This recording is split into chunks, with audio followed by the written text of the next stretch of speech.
Yo,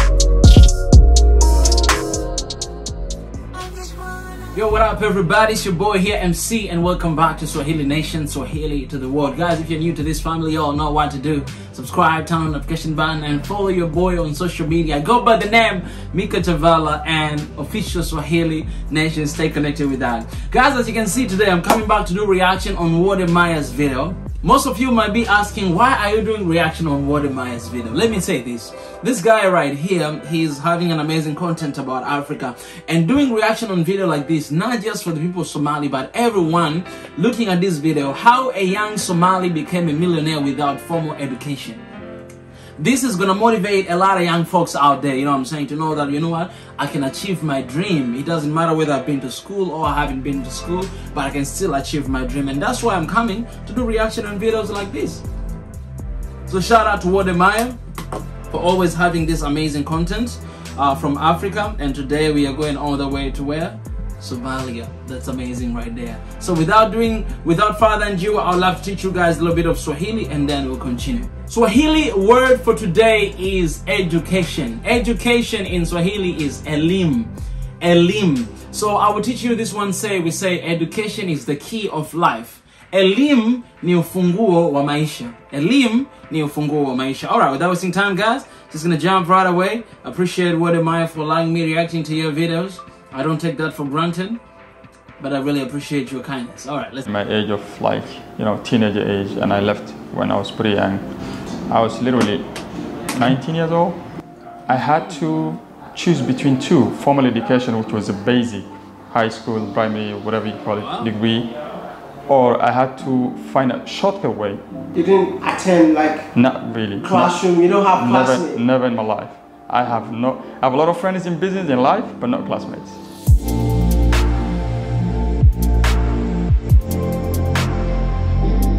Welcome back to the YouTube channel. It's your favorite village boy, Mr. Ghana baby, and I'm still here in Somaliland. And this guy, I mean, this is the third time we meet him, right? Yeah, man. In 3 different cities. Yeah, man.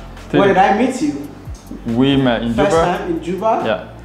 Almost in Jigjiga. Almost in Jigjiga. Mogadishu. And then Hargeisa now. Yeah. You know how I got to know you? Yeah. I was watching a video from my friend Dubinsky. He did a story on you, and I asked Dubinsky, you know what, I need to meet this guy myself because I really want to know the real story myself. I grew up poor and now I'm running a successful business in South Sudan. So I am here just to get to know your story, and I hope and believe that your story can inspire many young Africans out there.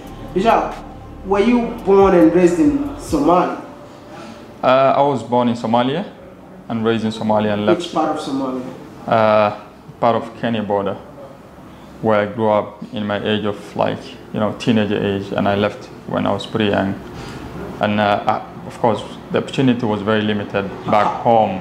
How old were you when you left? I was literally 19 years old. 19 years. Yeah. And why did you live in the first place? Right now, of course, opportunities were pretty much limited, and I had to leave the comfort zone. I didn't see any future coming home. Then the best way was to leave and find a better solution, and that's how I left. And of course, when I reached there, I started, hustling on my own. Where were you? Like when you left, where did you go? I went to Kenya. That was the closest border, and I have to find civilization on my own, and technologies and stuff. It was back in the days of the internet when I left, literally 2007, 2008, when the internet started, and that's literally my my school, where I learned everything. You went to school in? Not really. I didn't have a formal education. Dang. And I didn't. You have that? When I went there, I had to choose between two: formal education, which was a basic, high school, primary, whatever you call it, degree, or I had to find a shortcut way, since I didn't have support, and of course the financial capacity. I didn't have the financial freedom, and back home I had to support the family. And the internet was out there. I had to find a way of shortcut of learning stuff from the internet and starting from fresh. So technically I didn't have any formal education. Everything I know I learned from the internet. All the language I speak today, the computer knowledge I have today, everything from the scratch on the internet. You didn't attend like Not really. classroom. You don't have classmates. Never in my life. I have a lot of friends in business in life, but not classmates. And that's one thing I'm proud of. Like everyone else can say I have a degree or a master's, but no, I won't say that. How many languages do you speak now? 4. When I add Somali, which is of course my mother's language, 4 languages. You learned English online? English online, from the streets, movies, documentary, whatever you call it. Swahili from the streets, Arabic from the streets, and of course Somali, which is my mother's language, man. And what happened to you in Kenya? You established yourself in Kenya, or you left for another place? Kenya was technically the starting ground for me, where right here. it's a pretty welcoming country. Community are very nice, welcoming people, where opportunities are open. But if you capitalize the any opportunity, you see it. So that's where I started learning everything, building my network and meeting good people in where I was working in the internet cafe. And then eventually I had to go to South Sudan, which was virgin as well, the newest country in the world, which everything literally was fresh back in the days of 2012. Where? What work were you doing in Kenya? I was working in a cyber cafe for 5 years. As computer assistant, the manager eventually, and then I created. I guess now I understand why you said you learned everything on the internet. Yeah, you're working in the cyber cafe. Exactly. I had at least I had a good access of information, so I capitalized the information and the opportunity I had, and that's how it helped me. And then people who took me to Juba, actually I met them through the cyber cafe. They were my clients, and eventually become my partners in business. Dang. So they took me to Juba to see if we can do bigger things related to my my background of IT. Then when I went there, I started my company, and the IT was not even there since the internet was the most expensive thing I've seen in Juba. Literally, we were paying $500 for literally capacity speed of 2G or something. So it wasn't possible for me to open a cyber cafe or pursue my dream of the IT business. Then I had to change the whole thing, the narrative, and start entrepreneurship business and start my company, which is Season Global today. Then I started trading. Then 3 years later, the war happened. Everything went upside down in Juba. Then I had to change the normal trade to humanitarian business since the currency of the country died because of inflation and stuff. Then that's when I started humanitarian business and start working with the international organization. Then eventually we build a system, employ people. Then you work for international organization. Yeah, we work with them. We play a role of logistic and supply chain management as a support unit, like on the ground. So we supply them the emergency stuff and everything else. Yeah. Bro, I feel like you more inspiration than I think, And I just want to know, like, how many people have you employed so far? Right here, At the moment, we have 35 people on the ground, but we have also over 50 people who work now at the warehouse, which are like day-to-day basis. And but that 35 people are the permanent employees in all over the East African offices we have. I mean, are you trying to start anything in Kenya? We do have an office in Kenya, one in Uganda, and one in Somalia, Mogadishu. Also, we have an agent here in Somaliland. Somaliland. Yeah. Amazing. Like, apart from this humanitarian logistics that you provide in, do you have any other thing that you started in Nairobi, Kenya or something? Yeah, I do real estate business in Nairobi. Oh, yeah, into real estate too? Yeah, I'm really into estate too, yeah. Bro. The hustle, man, We have to keep the hustle, though. You have to keep the hustle. But I check your Instagram, I realize that you're a guy that really travels. Have you ever been to... Yeah, I do travel a lot.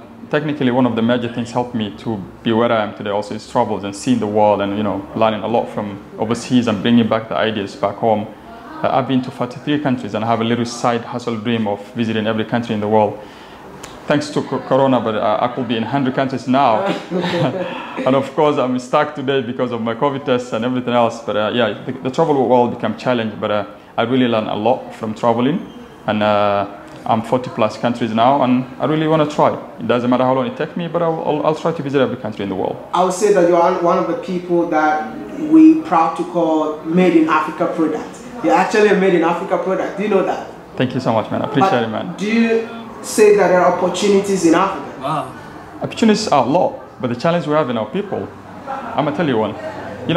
When I start hustling back in the days 10 years ago, well, I'm not the most successful guy you met today or literally you met in your life, but literally the challenge we have when it comes to successful, people think, so you're successful, but they want to get you successful or whatever route you went through in overnight. It doesn't take overnight. It took me 10 years of hustling and struggling to reach where I am today. So when they put time and energy and action, everybody will reach there. You have a lifetime. You have your own lifetime.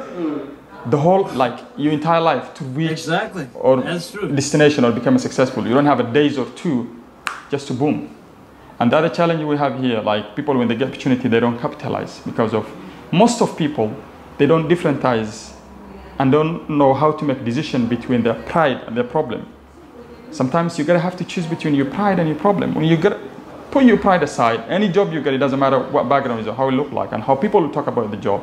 Just capitalize, get it. The opportunity won't come back every day to you. Whoa. And that's how I capitalize any opportunity I've seen it. And of course, I didn't even waste any. I don't even remember any opportunities that I wasted. Do you believe that Africa is the future? Africa is the future. Where literally, Europe is only getting colder. The weather is bad and everything, like literally technology is there. So Africa wouldn't, everything is vacant. So people will come back to Africa 10 years from now. And of course, countries like Kenya and other, like South Africa. In fact, Kenya is going to, I was reading a report where they say Kenya is going to be the fastest growing economy in Africa for 2030. So for example, people are coming back after 10 years and the world is changing through digital currency and everything and legally everything will be the same. So when they come back, they won't find opportunity. They won't be fit in the community of Africa 10 years from now. So if you want to catch up, you have to catch up yesterday, not even today. Wow. That's what I believe, man. So he's trying to say Africa is the past, I'm going back home, guys. and the future. Exactly. Africa is the next big thing, whether they like it or not. If you had the chance to change one thing in Africa, what would that be? Well, if you had a chance to change, it's the system. The system is pretty much not supporting the youth. You know, if the system could be supporting the youth, we have bright, young, talented people here in Africa. But the challenge, we don't have the system to support them. Man, but of course, the only person who can change yourself and the content and your country is you. The moment you believe into yourself and you think you can do it, you can do it. You don't have to blame the system, which has been, you know, it's been there for. So every one of us has a contribution to change the system, and you have to start with yourself and believe into yourself. What is the major challenge that you faced in the continent of Africa as a youth? Well, a lot of people won't believe in you and they'll say, you can't do it, you're crazy. And unless you sound crazy to them, you will never be, you know, you'll never achieve crazy results. So believe into yourself. Don't listen to people. People will always give you reason why you cannot do it. They won't give you reason why you should do it. So believe into yourself. Exactly. Of course, the idea you come with yourself and is your idea. And you're the only one who can do the best in it. So believe into yourself. Don't listen to people. People will 99% will give you a negative response of any idea you ask them. People give you... Of course. Whatever I was doing, they were like, well, you're crazy, man. What are you doing in South Sudan? What are you doing this? What are you doing that? And I told them, okay, well, let's see 10 years from now how it goes. And we'll have a different conversation. So what matters is believe into yourself, put a time, energy, and believe God. Your final message to young Africans watching us right now? Well, this content, there's a lot of Mzungus. I don't want to be racist as well, but a lot of Mzungus coming back to Africa, taking our opportunities, our business, our jobs in the UN, the humanitarian, everything. You guys need to come back. Fight for your positions and your continent and your countries. Come back, get a job, feed the societies, and come back from the Western countries. I've been to over literally 30 Western countries. The only thing you see is racism they're facing every day. The opportunities are pretty hard. Whatever they make is hand to mouth. The system is generated not only to make you successful, it's actually to feed you. Come back to Africa and let's make the continent great again. Come back to Africa and let's make the continent great again. But I would say that come back to Africa and let's all come together and make Africa home again. Thank you so much for talking to me. And make sure you check out Bishar on Instagram, follow him on Instagram. And is there anything you want to add that I never asked? I just want to add one more thing. What is it? A lot of people don't really try to invest in money and some stuff, other material that really doesn't last longer. I'm going to meet this I could give you one advice to the youth. Always, when you want to get involved in business, try to invest in your network. I always say your network is your net worth. Try to connect a lot of people. Of course, you know how connection help you, whatever you've been traveling. Yeah. Always, I invest the network, not the money, not the material. So your network is your network. I have been telling a lot of people, network worth more than money. Exactly. Based on my experience. Yeah. So hey, build a network, and that network will help you build your net worth. Thank you so much for watching, and I'm gonna see you next time. You're the man. My brother, good to see you again.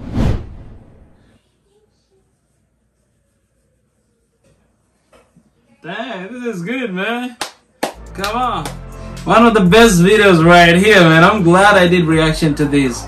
And I just gotta say, guys, man, shout out to Wode and shout out to this guy right here. I think, man, everything that he said, man, it's so powerful. It's really, really powerful. I've been telling you guys that I'm coming back home, and I'm coming back home very soon, guys. Very soon I'm coming back home to Africa, because there's a lot of opportunities, and this is the time to take hold of those opportunities and start working. You know what I'm saying? So guys, I'm coming back home, and yes, everything that he said, there's nothing else to add there. Shout out to that. Guys, don't forget to subscribe, turn the notification button, and I hope you're motivated and you're gonna do something great today. You know what I'm saying? Tomorrow and the days after that. I appreciate, guys. I love you. Stay right there. Don't go nowhere. Don't forget to love one another. Spread peace wherever you are. Swahili Nation, Swahili to the world. I'm out of here.